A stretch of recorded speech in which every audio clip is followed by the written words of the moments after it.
कृष्णलाल पवार का भी बयान सामने आया। भूपेंद्र हुड्डा पर जमकर कटाक्ष करते वो नजर आए। हुड्डा केवल सत्ता पक्ष पर आरोप प्रत्यारोप कर रहे हैं, साथ ही अपनी विधानसभा या रोहतक के लिए कोई सवाल नहीं वो पूछते हैं। विधानसभा में विपक्ष नाम की कोई चीज ही नहीं रह गई है। कांग्रेस से तो अभी तक विपक्ष का नेता भी नहीं बन पाया। कांग्रेस पार्टी हताश हो चुकी है, निराश हो चुकी है। कृष्णलाल पवार का यह बयान सामने आया। केवल यहां पर शेरो शायरी करने तक ही सीमित रह गई है विपक्ष। 91 से मैंने 8 चुनाव में लगातार लड़ता आ रहा हूँ। 91 से अप टू डेट मैं पहली बार देख रहा हूँ कि आज तक विपक्ष का नेता नहीं बन पाया। और दूसरी बात मैं कहता हूँ कि भूपेंद्र सिंह हुड्डा कांग्रेस का सीनियर लीडर है। आप उसकी प्रोसीडिंग निकाल कर देख लें, जो भी कोई हाउस में बोलता है एक शब्द भी वो दर्ज हो जाता है।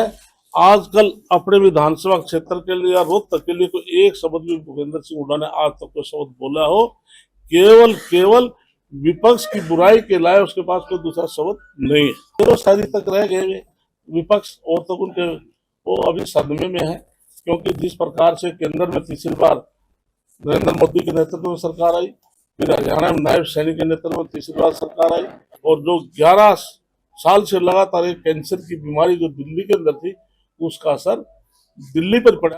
कैबिनेट मंत्री कृष्णलाल पवार का भी बयान सामने आया। भूपेंद्र हुड्डा पर जमकर कटाक्ष करते वो नजर आए। हुड्डा केवल सत्ता पक्ष पर आरोप प्रत्यारोप कर रहे हैं, साथ ही अपनी विधानसभा या रोहतक के लिए कोई सवाल नहीं वो पूछते हैं।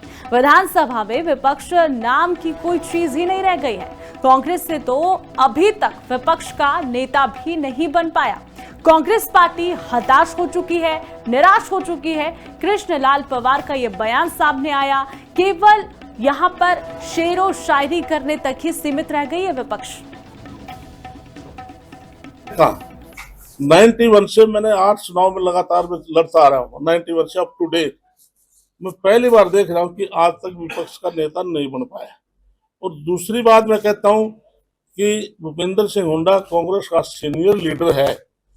आप उसकी प्रोसीडिंग निकाल कर देख लें, जो भी कोई हाउस में बोलता है एक शब्द भी वो दर्ज हो जाता है।